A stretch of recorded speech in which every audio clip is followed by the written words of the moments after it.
got to get yourself a set of fresh New Balance 608s.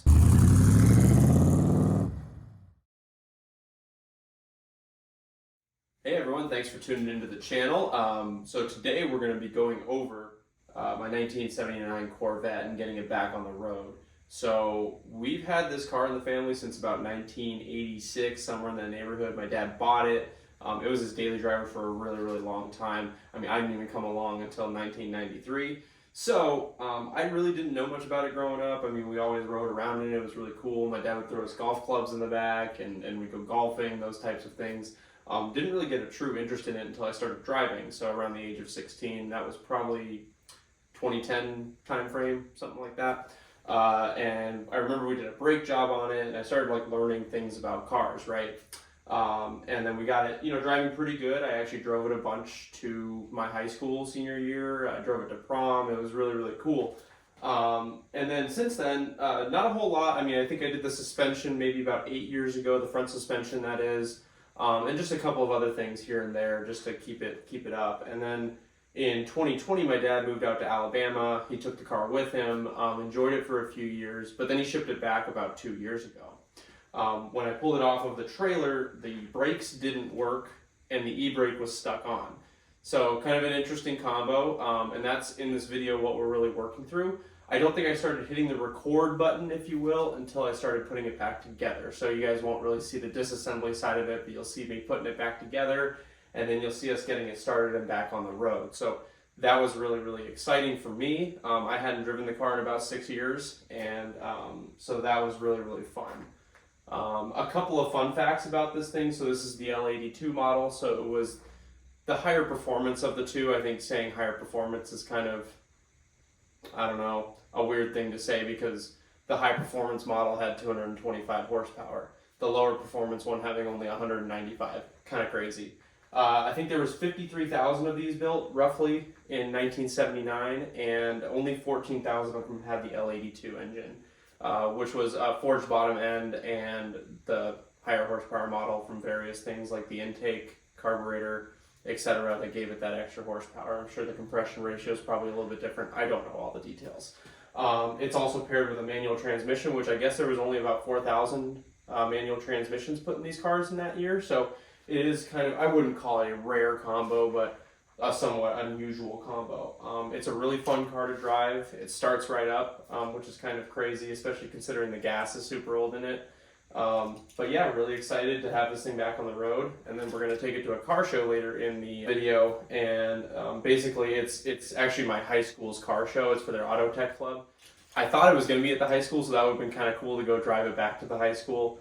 It's actually going to be just up the road. I'm sure there's some liability things with having a car show at the high school itself, but nonetheless it will be for that high school. I'll get to drive it there. We're going to have a couple other cars in there, so that'll be part of the video. Yeah, enjoy the video, like, subscribe. Thanks for stopping by. When I took the passenger side apart, springs literally fell out of it. So obviously it wasn't returning back to original position and it was staying locked open. You can look right down in here and there's a new spring right there. So after pulling the parts off the car, we pretty much sandblasted them right away because they were absolutely disgusting.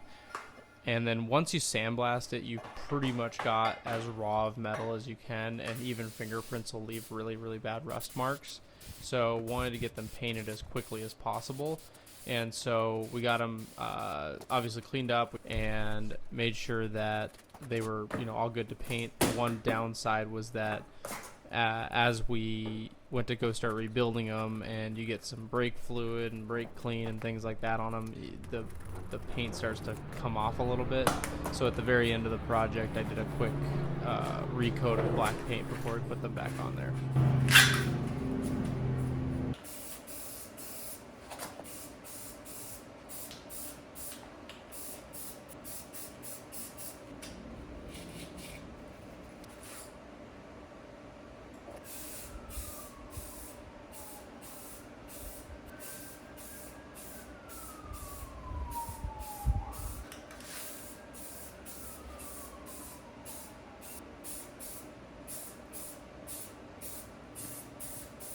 We were really hoping to just throw a quick rebuild in on these calipers. You can see the kit right here that I bought on eBay. And really, these things were pretty roached. I think I was trying to give myself the benefit of the doubt when I was first pulling them apart. But when the light goes on here, you could really see how bad the inside of that looks. And what we did was, in the subsequent scene, you'll see us honing it out and trying to make the best of it.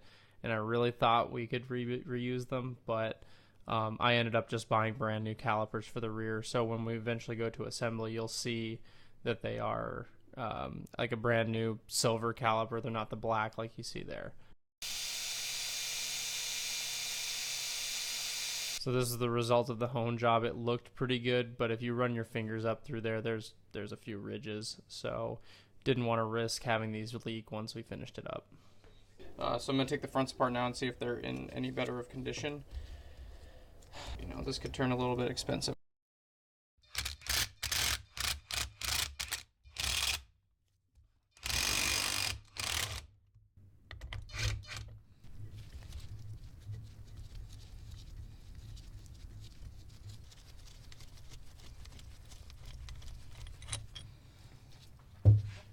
Rear, so that's hopefully a good sign.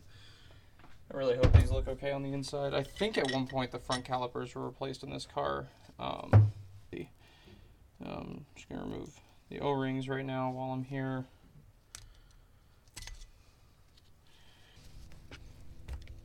Oh, that came out nice. Okay. Got some crud down in there. I'm actually surprised this hasn't pushed out yet. I wonder if the spring is bad down in there.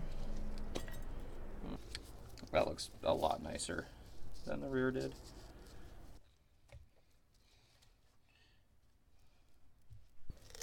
Like I said, I think these are going to be salvageable. And you can see down in there, it's just way nicer. We will take that all day. The front ones are definitely going to be rebuildable, which is nice and without too much drama. Great.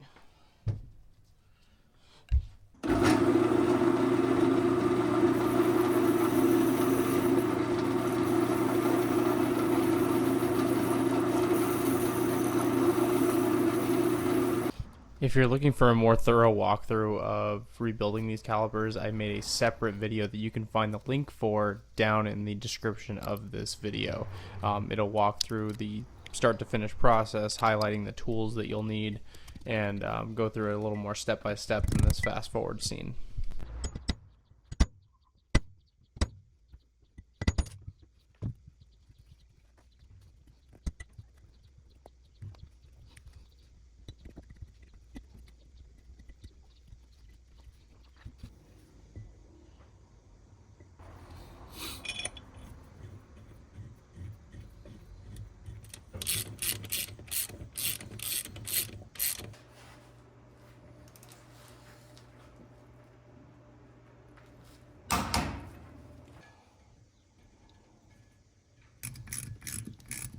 And the calipers are done and rebuilt. All right, so before we mount the calipers onto the car, you have to put the brake line on first because there's no swivel on this. And then you'll use a 5/8 just open-ended wrench to get it tightened down on there. All right, take two on that. Damn, aftermarket is metric, a 17 millimeter. I swear the OEM line was a 5/8. The front rotor can go on in any orientation. And what I like to do, you can see how this doesn't want to stay up. I just take one of the lug nuts, put it on the bottom here, and thread it all the way down to where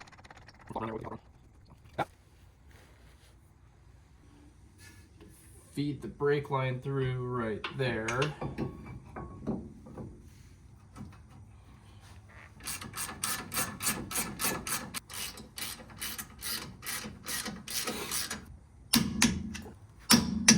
Next up here is dropping in the brake pads.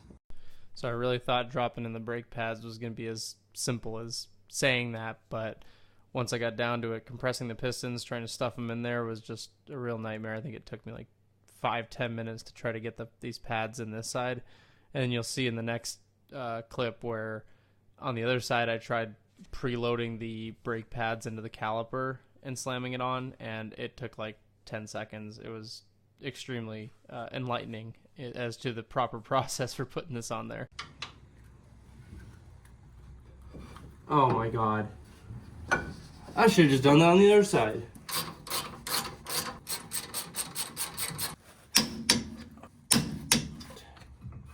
Passenger side.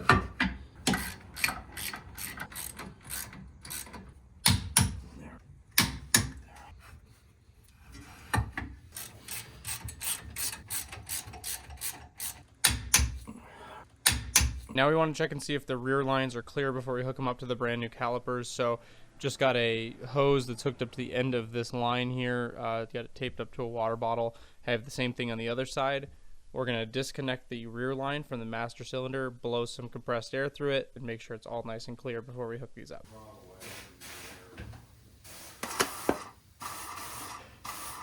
That's a massive success. We got decent fluid that pushed out of there. I don't see any chunks or anything like that, which tells me that the lines are free and clear, at least good enough for what we're searching for here. So now we're going to get the lines hooked up to the calipers and start bleeding, see if this thing works. For the front brake lines, these flares are wasted, so I'll be using some vice grips to get them tight.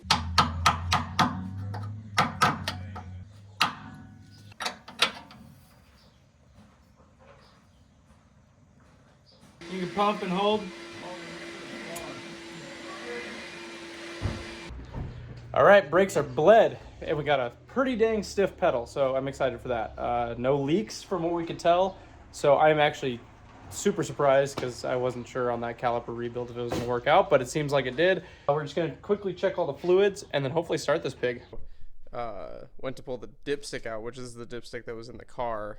Went to pull it out and noticed that there was no oil on it, and I looked and it had actually sheared off at the end. You can kind of see where it's torn up there. Anyway, went down to O'Reilly and got a new $13 dipstick to stick in there so we can make sure we got enough oil in this thing. All right, let's see if this thing starts.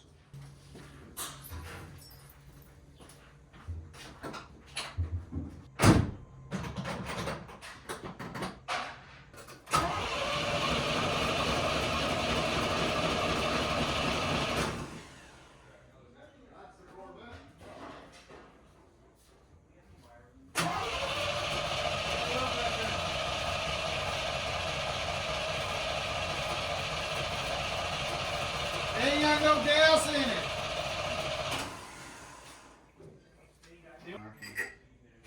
And the oil or the gas tank was half full, so. Alright, well. Good old rock test. Okay, it's starting to say gas in the squirters. Cranking and the fan's not even turning. Oh, what the hell? Is it hitting the shroud? It's hitting the shroud. We used to have that problem back in the day. Yeah, it's jammed on the shroud. That happened before, and it actually destroyed the shroud. Right, exactly. That's why I'm What already. is it like? Yeah, I was gonna say it's just Something shitty here. plastic. Well, what I've done on one of my cars is like took a piece of coat hanger, wrapped it here, and went up to these wires and pulled it. And Okay. it just clears it. I just made a hook Okay. out of like heavy gauge wire. I've got the baling wire. I got Yeah. this stuff. You could drill a little hole in it and make it.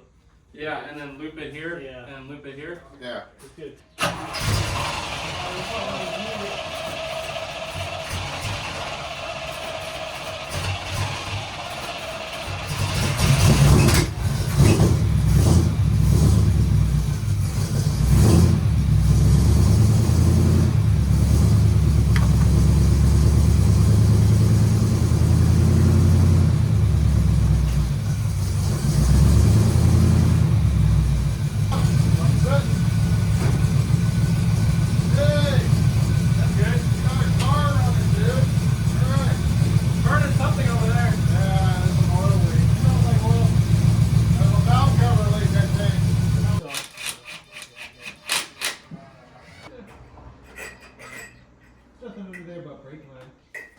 Are you drilling holes into the stuff that? Yeah. Oh Oh, you guys. Don't say brake line. We just redid those. Yeah, and Taylor's trying to put holes in it. Putting the jack underneath this Oh, thing. no, wait, It open. Did we put the things back in the master cylinder? Yes, I took care of your master cylinder.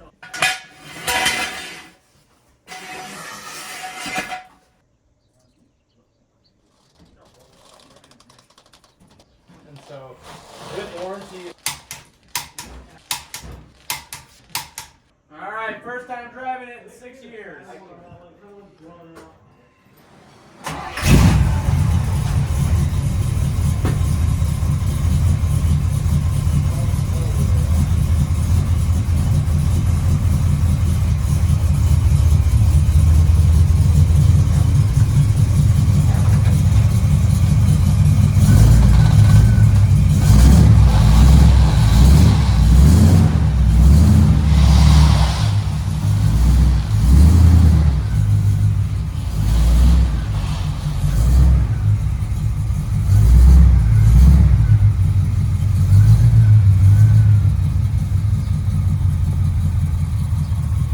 Quieter than the race car.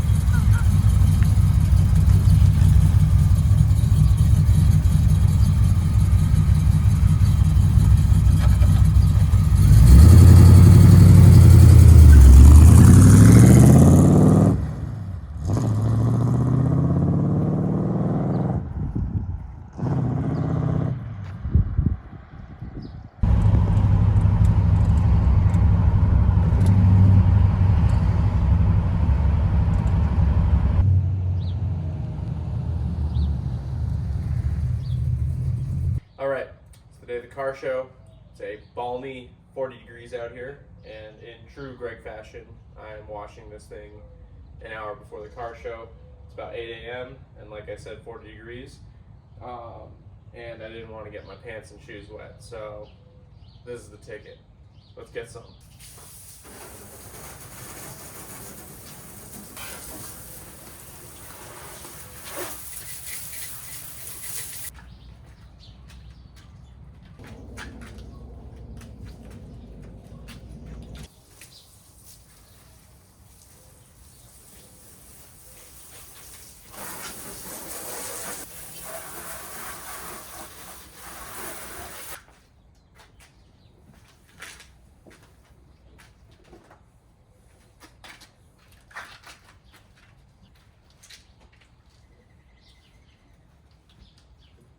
Well, clearly the T-tops leak.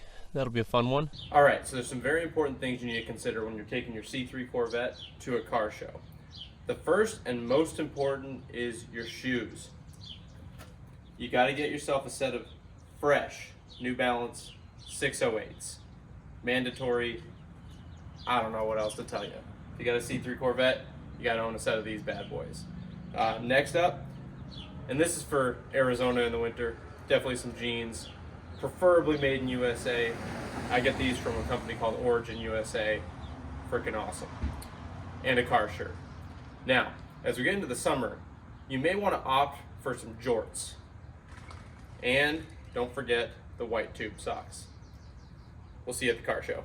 All right, walking down the line, we got Taylor's Duster, we got my Corvette, we got the 68 Mustang that my wife drove in high school, and then we got the 65 GT350 over here. That's my father-in-law's pride and joy, and that thing is freaking sweet. One of the really cool things is that the Corvette and the Duster used to be parked together at our high school when we went there, and this is the first time since then, so probably 16 years since they've been parked next to each other, so pretty exciting.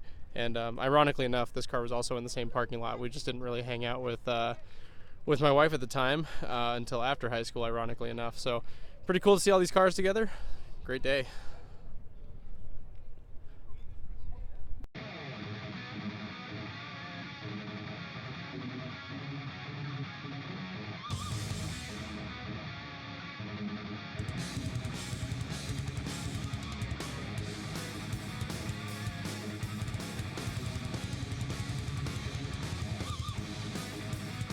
All right, guys, thanks for tuning in. That's a wrap on the day and on this video.